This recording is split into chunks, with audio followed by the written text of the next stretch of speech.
Adventures of Bobby and Bobby again. It has been months. Been up in upstate New York, working on the house, doing a bunch of flooring, well projects. I don't know, all kinds of stuff. Oh, put a boiler in, changed out the boiler, put a Whale McLean in, runs perfect.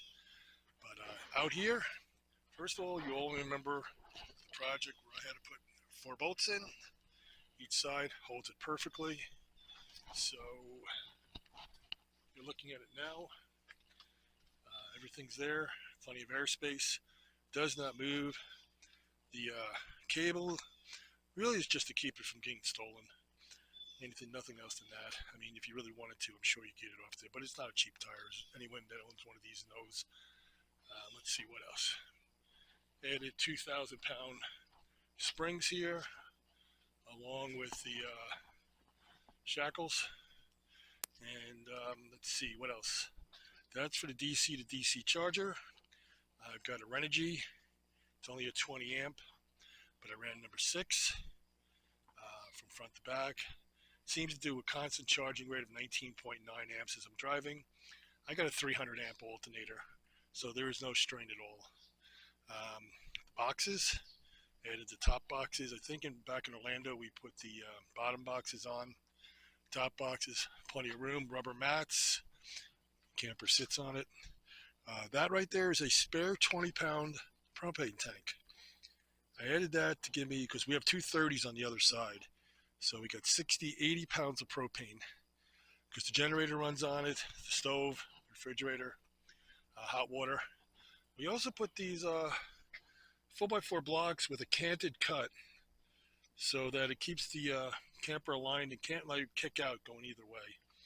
You got the shackles. We did D-ring in the front, and plus the 2,000-pound springs to give it a little holding power. As you can see, I don't know if you can see, but got very little room there.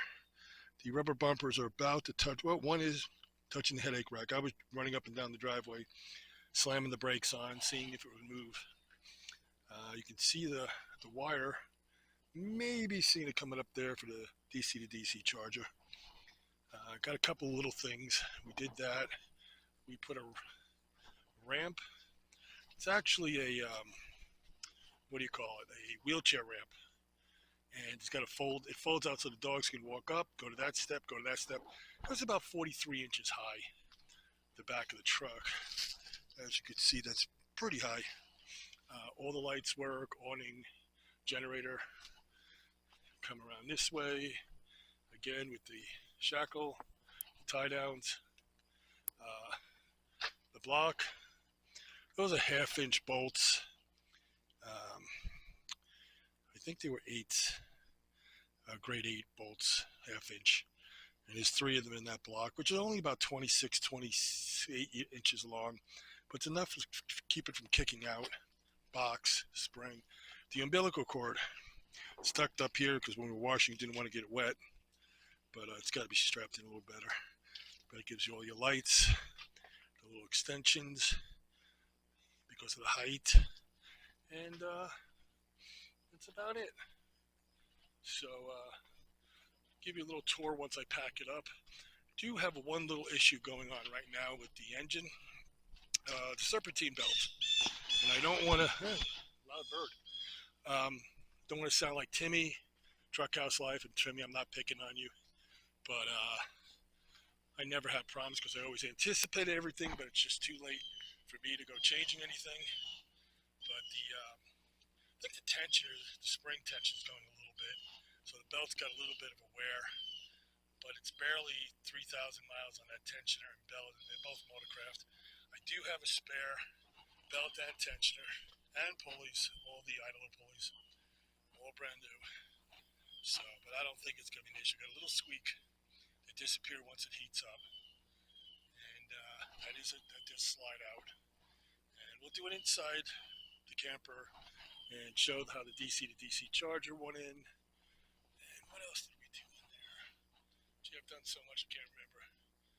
The trigger wire actually comes off the umbilical, so I didn't have to run a wire all the way to the front for the DC to DC charger. The CB antenna, CB still works. That's the shorter antenna. I have the full quarter wave. somewhere, which I might put on. But other than that, she's ready to go. So this was just a short video.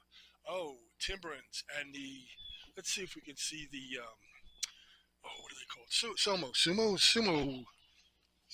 They are touching, but they're barely touching. They're not really squeezed or anything. Now, I don't think we can see the Timberlands unless I really crawl, but let's give it, especially with Dominic, who's probably wondering, or I really wonder if Dominic ever went out and bought them, but I'll be right back. Okay, you can see the bottom of the Timberland right there, going up to there. It is touching. That is about 4,500 pounds of weight with the camper. Let me see the other one. But yeah, it's definitely, I'm wrapping the, I don't have a good mic with me, but you can see that it's in there. It's not rubbing on anything. I left out the landing pads. So unloaded, she doesn't touch. It's almost 2 inches. And again, I've got the, 9 leaves plus the 10th helper. And I got fully loaded with water, with fresh water right now.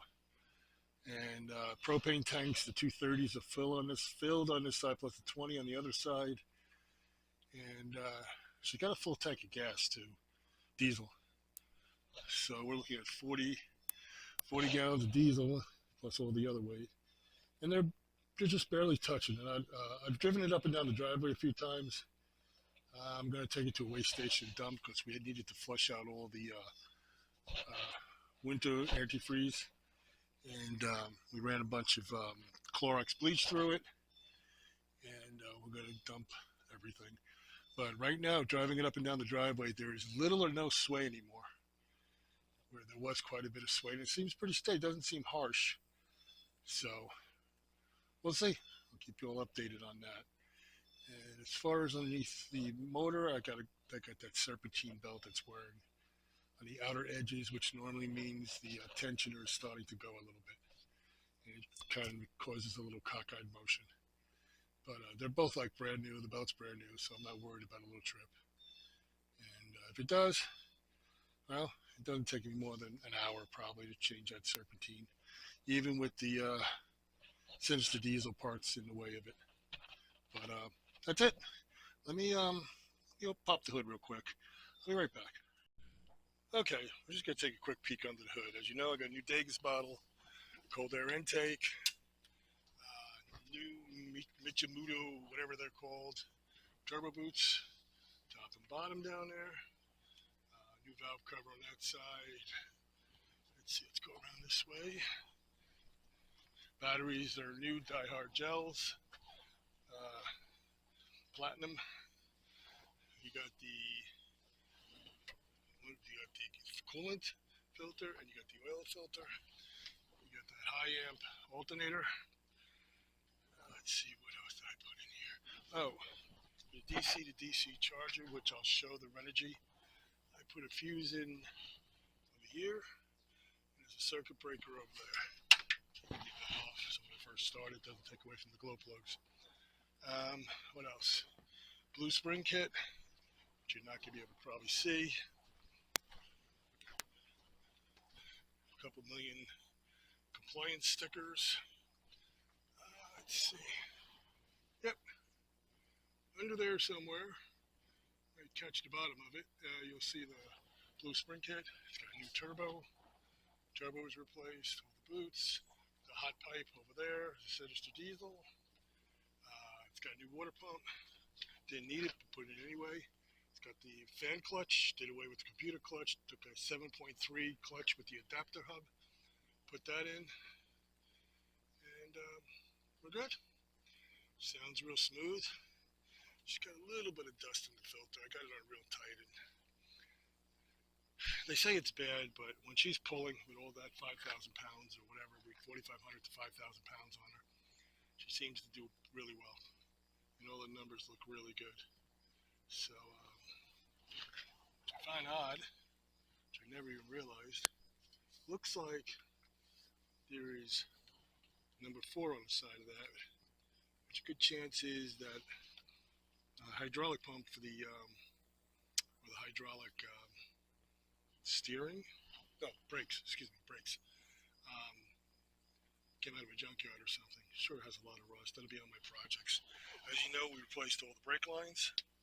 They're all new. The center one doesn't look new, but it is. Brake lines are done.